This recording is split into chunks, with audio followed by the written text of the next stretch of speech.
बिस्मिल्लाहिर्रहमानिर्रहीम। अस्सलाम वालेकुम नाज़रीन, आप देख रहे हैं अनोखा अंदाज। मैं आपका होस्ट जमाल सिद्दीकी। उम्मीद करता हूँ आप खुश खुर्रम होंगे। नाज़रीन कराम, यहाँ पर आज पीर का दिन है, इतवार का दिन बड़ा ही अपडेट से भरपूर था। कल रात में कहा यह जा रहा था कि पंशेर को मुकम्मल तौर पर फतह कर लिया गया है, मगर उसके बाद भी गोरिल्ला जंग जारी है। आखिर क्यों ऐसा है? फिर कहा गया कि मुत्तादिद पंशेर के जंगजुओं के अहम कमांडर, गोरिल्ला वॉर के जो कोर कमांडर समझे जाते थे, उनको भी मार दिया गया है। अहमद शाह मसूद के हवाले से हम पिछले एक हफ्ते से ये सुनते आ रहे हैं कि वो मुज़ाकरात में इंटरेस्टेड हैं, फिर नहीं हैं। कल जब रात गए पंशेर के बजारक में कब्जा हुआ, उनके गवर्नर हाउस के ऊपर और डिफरेंट स्टेट्स की बिल्डिंग्स के ऊपर कब्जा हुआ, तो उसके बाद अहमद मसूद ने जो है वो पैगाम भेजा कि मुज़ाकरात के लिए तैयार हैं। फिर उसके बाद तालिबान का क्या जवाब आया ये भी आपको बताते हैं। आज ज़बीउल्लाह ने जो है वो एक बयान जारी किया है, ऑफिशियल बयान जारी किया है कि पंशेर अल्हम्दुलिल्लाह फतह हो चुका है। मुजाहिदीन फायरिंग के बजाय 2 रकत नफिल के अदा करें। पंशेर फतह होने के बाद मुकम्मल तौर पर अफगानिस्तान में तालिबान की हुकूमत कायम हो चुकी है। बहुत जल्द काबीना का भी ऐलान कर दिया जाएगा।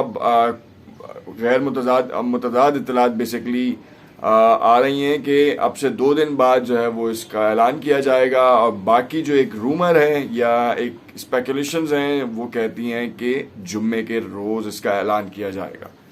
इस चीज़ को तफसील से देखेंगे और जो लोग जाबाहक हुए और इस वक्त मुकम्मल तौर पर कब्जा हो चुका है, या फिर स्टेट बिल्डिंग्स के ऊपर जो है वो तालिबान का परचम लहरा दिया गया है, और साथ में गोरिल्ला वॉर्स अभी भी जारी हैं।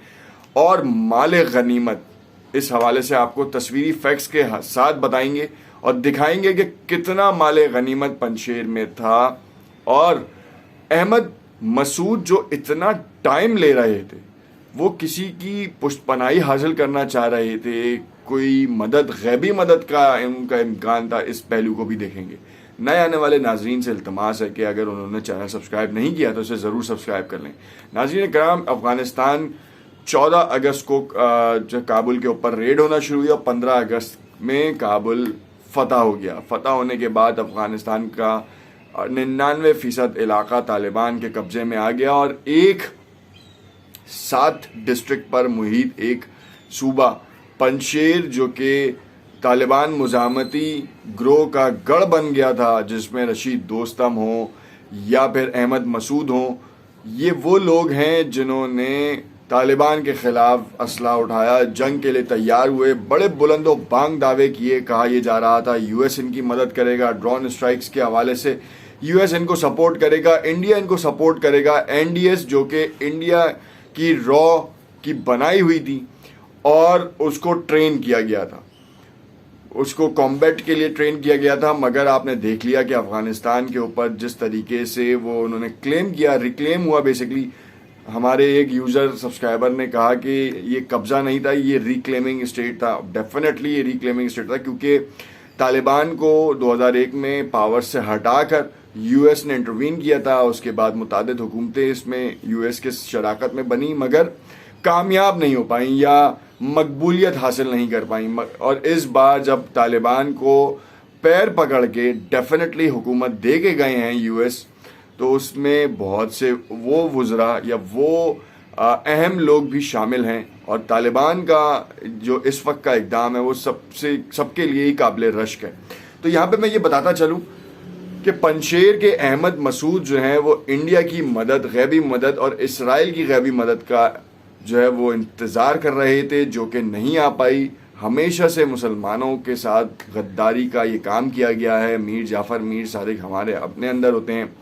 अहमद मसूद ने भी कुछ मीर जाफ़र और मीर सादिक का किरदार अदा किया और वहाँ की आवाम को बेवकूफ़ बनाया। और अहमद मसूद को बेवकूफ़ बनाने में अब्दुल रशीद दोस्तम का बड़ा हाथ था।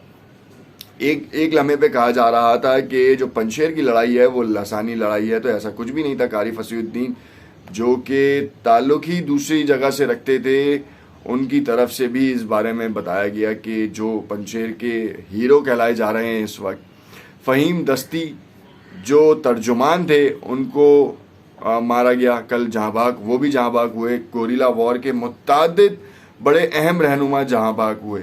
अब मैं आपको बताता चलूँ कि कल रात में जो लोग जो चीदा अहम रहनुमा यहाँ से गए हैं वो आपको बताते चलें कि पंशेर में मुजाहिदीन ने गोरिल्ला जंग के मास्टर और बागी ग्रुप के चीफ कमांडर सोले मोहम्मद रेगिस्तानी को भी मार दिया है।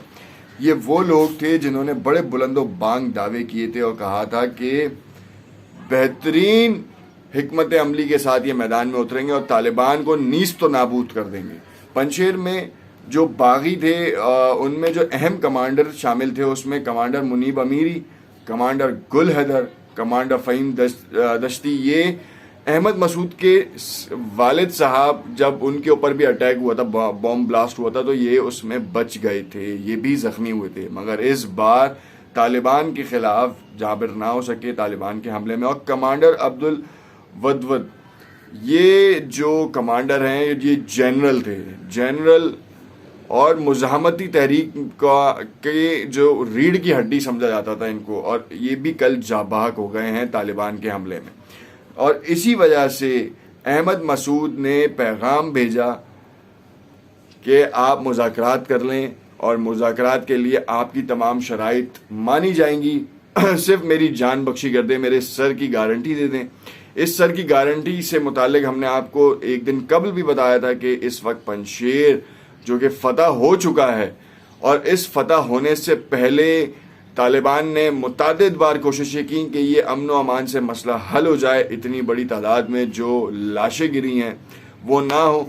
और ये यहूदुन निसारा की साजिश थी कि उन्होंने आपस में लड़वाया, पहले भी लड़वा रहे थे और अभी भी लड़वा रहे हैं। और अब जब तालिबान ने वहाँ पर पूरा अपना होल्ड कर लिया है, गोरिल्ला वॉर हैं वो भी गोरिल्ला वॉर मुतादिद मुकामात के ऊपर ख़त्म हो चुकी हैं, और जहाँ पर अभी चल रही हैं उसमें आप अंदाज़ा लगा सकते हैं कि कितना ज़्यादा तालिबान के ख़िलाफ़ लड़ा जाएगा। इनफैक्ट इस वक्त जो अगर 7 करोड़ की अफ़गानिस्तान की आवाम है तो इसमें से चंद ऐसे लोग होंगे, सिर्फ चंद 100 या हज़ारों में, जो तालिबान के ख़िलाफ़ होंगे। अगर ऐसा नहीं होता तो अफ़गानिस्तान के ऊपर कब्ज़ा होने नहीं दिया जाता। तालिबान मुज़ाकरात वेलकम किया गया है तालिबान को। तालिबान ने किसी को गोलियां मार के जो है वो फतह नहीं की पंशेर के अलावा।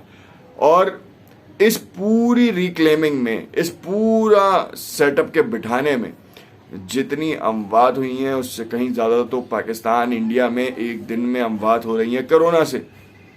ये बात बड़ी हैरान कुन है, मगर है तो ये सही। मैं आपको अपने मेरे एक सब्सक्राइबर ने मुझे एक सवाल भेजा जो कि इस वीडियो में उसको बनता नहीं था उसको ऐड करना, कि पाकिस्तान का क्या किरदार रहा है अफ़गानिस्तान की इवैक्यूएशन प्रोसेस में, और तो और जो काबुल एयरपोर्ट को चलाने के लिए कतर और तुर्की की टेक्निकल टीम्स आई हैं और वहाँ पे काम हो रहा है, और कतर हर दिन एक इमदादी तैयारा भेज रहा है। तो कहा यह जाना चाहिए कि पाकिस्तान का क्या किरदार है। तो मैं आपको नेक्स्ट वीडियो में इसके बारे में तफसील से बताऊंगा। देखते रहिएगा अनोखा अंदाज। शुक्रिया।